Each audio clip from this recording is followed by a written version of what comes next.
You can't always tell someone to watch a show because you can't guarantee it's going to be for them. And when it comes to Made in Abyss, this could be a hard sell for some people. But ladies and gentlemen, don't you worry, because I'm here to tell you that doesn't matter. Matter of fact, I'm going to tell you why you should watch Made in Abyss if you have not. I am going to drop a little spoiler warning just in case, but majority of the stuff I talk about you'll see in the first 3 or 4 episodes. So please sit down and pop your popcorn so I can show you why you should be watching Made in Abyss. And if you do like Made in Abyss, or at least watching this video, it would be greatly appreciated if you hit that like and subscribe button. Without further ado, let's talk about Made in Abyss.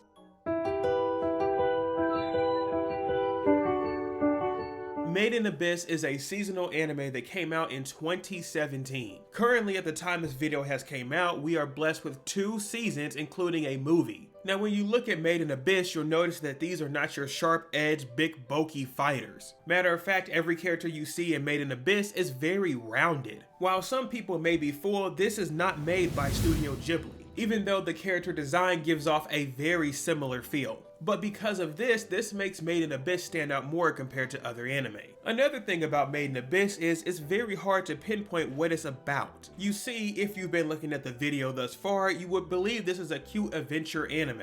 And well, I can assure you that one of those descriptions stays true to the very end. But before I start deep diving into the series, let's talk about the world. Made in Abyss is about a civilization living on a large island. At the middle of this island, there is a very large abyss in the middle of the epicenter. All of the townfolk call this an abyss, and realistically, it's not a good thing. The abyss spans thousands of meters down, and most people have never seen the bottom. Actually, let me rephrase that. Nobody has seen the bottom of the abyss. There have been tales that only one person has seen the bottom and came back alive. Now, that word I just used, alive, should probably trigger your senses. Going to the bottom of the abyss is not a trip to your national park. A lot of people within the series train majority of their lives to become a cave raider. The reason is, if you become a cave raider, you can not only travel down vertically through the abyss, but the abyss also delivers many relics that you can sell and turn around for money. Doing this is a back-end way to provide money towards your family. So many people within the series are expected to become cave raiders for that said reason.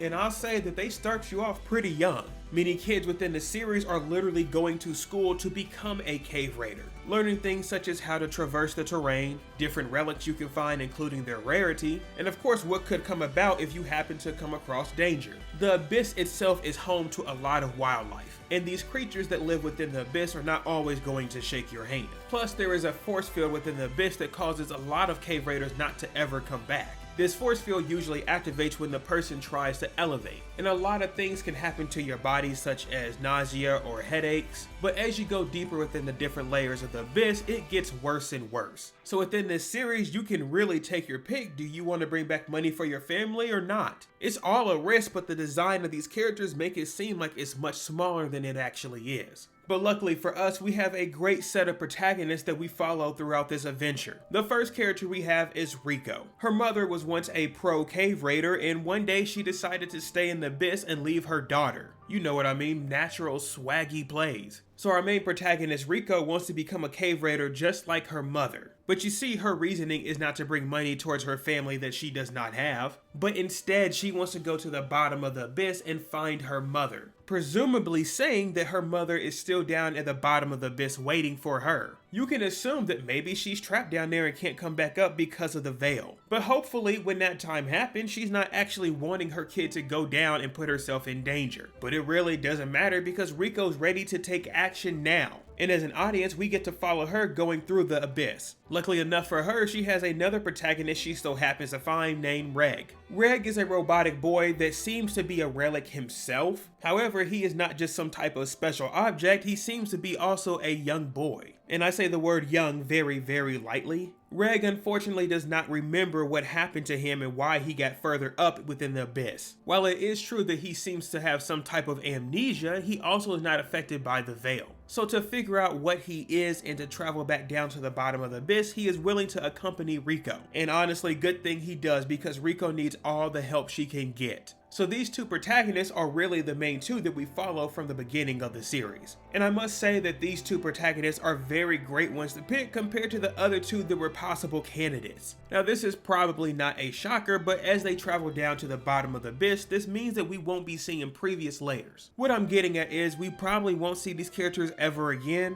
and even if we do, they probably won't have a very important part to the series. But nonetheless, this is the start of Made in Abyss. You get to watch the protagonists Reg and Riko travel down to the abyss to try to figure out what they're doing. And I mean, this is a true adventure anime, that's what it is. But as I kind of mentioned before, this show does not stay cutesy. But this is a sneak peek and I'm not going to spoil anything for the series. However, if you want to see a full review over the first season, show some love to this video. If we can hit up to 50 likes, then we'll talk about a first season review. But for now, if you're looking at what to watch next, you should go check out another adventure anime over here. Until next time, y'all take care. Peace.